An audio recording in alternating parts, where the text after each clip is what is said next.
Viewers, Pakistani players की जिस तरीके से बिग बैश में खेलने की एक बड़ी हाइप थी, अब उसके साथ ही जैसे जैसे मैचेस स्टार्ट हुए हैं और अपने फर्स्ट मैच में जिस तरीके से पाकिस्तान के जो सुपरस्टार्स हैं वो फ्लॉप होना शुरू हुए हैं, वो तो क्रिटिसिज्म भी मैं समझता हूँ उसी लेवल का आ रहा है, बल्कि उससे भी बढ़कर आ रहा है।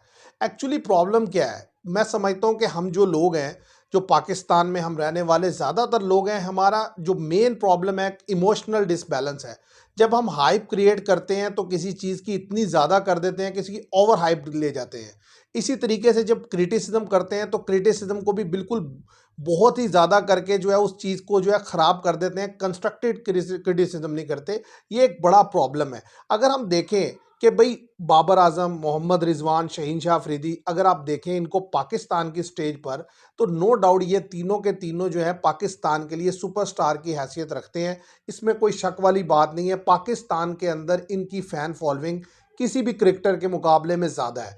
और जब बिग बैश ने इनको साइन किया तो साइन करने के पीछे जो बड़ी रीज़न थी, मैं यही समझता हूँ कि एक्चुअली जो बड़े यानी कि व्यूवर्स हैं, यानी कि लोगों को इंगेज करना, क्योंकि पाकिस्तान जिसकी आबादी तकरीबन 25 करोड़ के करीब है और उसमें ज़ाहिर है आप जानते हैं कि 60% आबादी तकरीबन जो है वो यंगस्टर्स है। और जो सबसे पॉपुलर स्पोर्ट्स पाकिस्तान में वो क्रिकेट है और उसमें जो फेमस क्रिकेटर्स हैं वो आपके सामने हैं। तो डेफिनेटली जब ये बिग बैश लीग खेलेंगे तो बिग बैश लीग की जो पॉपुलैरिटी है उसमें मजीद जो है वो आप एक इंक्रीज होता हुआ देखेंगे। और वो हम देख भी रहे हैं जिस तरीके से एक के बाद एक स्टोरी आ रही है और जिस तरीके से बिग बैश लीग डिस्कशन में है इस साल में।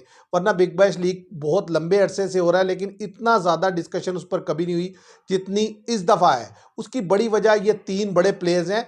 अब हम इनकी परफॉर्मेंस पर बात कर लेते हैं। देखें, ये नेचुरल है, जब भी पाकिस्तान की टीम या कोई भी एशिया की टीम ट्रैवल करती है ऑस्ट्रेलिया के लिए, तो बैटर्स के लिए वहाँ परफॉर्म करना बिल्कुल भी ईजी नहीं होता। अभी पहला पहला मैच जो है वो दोनों ने खेला है। बाबर आजम ने कल खेला, 11 ओवर का मैच था।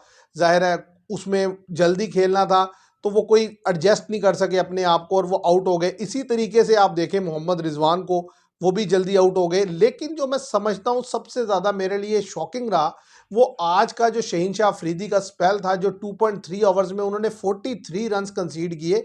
ये मेरे लिए जो है लम्हे फ़िक्रिया है। उसकी वजह ये है, देखें वहाँ पर बाउंसी ट्रैक होते हैं, कंडीशंस फेवरेबल नहीं होती, ख़ासतौर पे एशियाई बैटर्स के नज़दीक।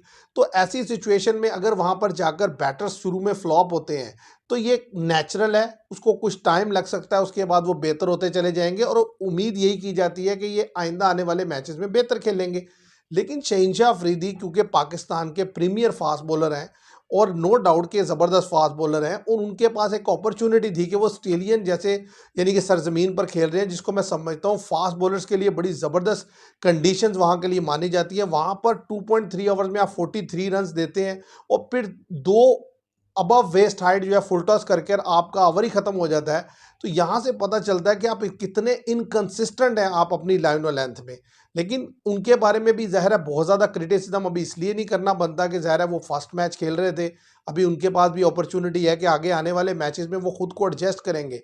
मैं ये समझता हूँ कि उनको जल्दी एडजस्ट कर लेना चाहिए बैटर्स के मुकाबले में। उसकी बड़ी वजह यह है कि क्योंकि बॉलर्स के लिए वो सीमर फ्रेंडली विकेट्स होती हैं, वहाँ पर उन्हें काफ़ी ज़्यादा हेल्प आउट होता है, ख़ास तौर पर फास्ट बॉलर्स को। तो इनको जल्दी मेरा ख्याल है एडजस्ट कर लेना चाहिए सिचुएशन के लिहाज से। बैटर्स को थोड़ा प्रॉब्लम हो सकता है, उसके लिए मैं यही कहूँगा कि जो पाकिस्तानी जितने भी फॉलोअर्स हैं, चाहे वो बाबर आजम के हैं चाहे रिजवान के हैं, उनको थोड़ा वक्त लेना चाहिए, थोड़ा पेशेंस के साथ देखना चाहिए। एक यानी कि अभी मैच हुआ है, 2-3 मैचेस खेलेंगे तो आहिस्ता-आहिस्ता ये परफ़ॉर्म करने लग जाएँगे। देखिए जब ये जा रहे थे, मेरा तब भी यही पॉइंट ऑफ व्यू था कि भई ये वहाँ जाएँगे तो जाकर इनके लिए परफ़ॉर्म करना बिल्कुल भी ईज़ी नहीं होगा। इसलिए कि उन कंडीशंस में एशियाई लड़के हमेशा से स्ट्रगल करते हैं, तो ये भी जाकर स्ट्रगल करेंगे। अब ये और बात है कि आइंदा आने वाले मैचेस में ये बेहतर खेलते हैं या नहीं खेलते।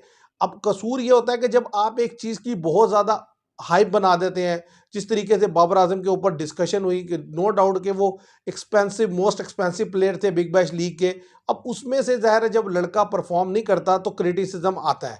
लेकिन उसको थोड़ा-सा फेयर इस तरीके से किया जा सकता है, कम से कम उसको 2-3 मैचेस अभी खेल लेने दें। अगर इसके बावजूद वो कोई खातिर-खा रन्स नहीं कर सके, तो डेफ़िनेटली उनकी जो क फॉर्म है या उनकी टेक्नीक है, उस पर बात की जा सकती है। लेकिन मैं एक और चीज़ पर भी यहाँ बात करना चाहता हूँ कि पाकिस्तान के ये लड़के बिग बैश लीग खेल रहे हैं, नो डाउट।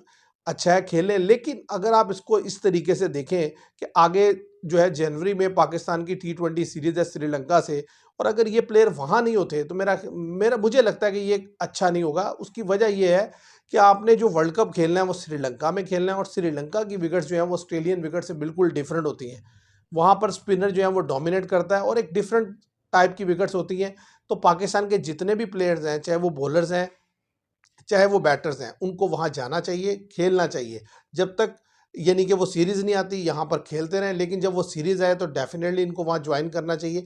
जिस तरीके से खबरें आ रही हैं कि शायद ये पूरा बिग बैश लीग खेलेंगे और उसे नहीं खेलेंगे, तो मैं समझता हूँ ये क्रिकेट के लिए, पाकिस्तान की क्रिकेट के लिए अच्छा नहीं होगा और वर्ल्ड कप की प्रिपरेशन के लिए अच्छा नहीं होगा। क्योंकि वहाँ पर कोई इस तरह के बाउंसी ट्रैक नहीं होंगे जिस तरीके के यहाँ पर हैं।